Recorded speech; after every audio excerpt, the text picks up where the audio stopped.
Nous sommes dans les costières de Nîmes, sur les plateaux, dans l'exploitation de Stéphane Rouvin, un collègue.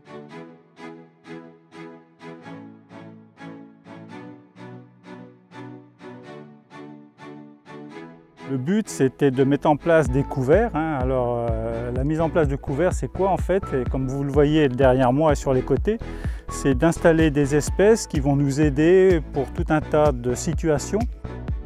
Déjà, et d'une, c'est de réduire au maximum les intrants au sein de la vigne. Ça, c'est la grande idée.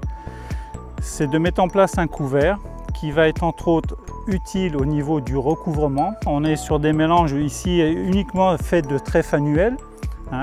Et on va sur une pérennité de 5 ans à peu près sur ces mélanges-là. Et vous voyez tout l'intérêt du couvert et surtout le peuplement et qui va nous intéresser par rapport au salissement.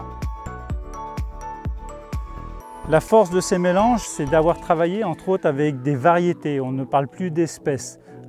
On a essayé d'avoir un discours qui ne soit plus banalisé au niveau des mélanges et d'amener des variétés. Pourquoi des variétés? Parce que ça nous a permis de comprendre les espèces et de pouvoir parler vraiment de précocité et de dire je mets telle variété parce qu'elle a une telle précocité, elle va démarrer très tôt, et la suivante va arriver derrière et la troisième et la quatrième.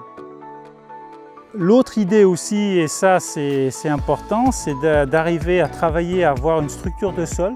On a des espèces qui ont un système racinaire qui est relativement puissant, et ça va nous permettre un peu, surtout dans ces sols qui sont souvent tassés, caillouteux, de restructurer le sol. Et le gros intérêt, c'est comme les légumineuses ont cette particularité de capter l'azote de l'air par le biais de leurs racines et des nodosités sur leur système racinaire, d'utiliser cet azote pour leur propre installation, leur propre pousse, mais elles transmettent aussi. Et ça, pour la vigne, c'est très important.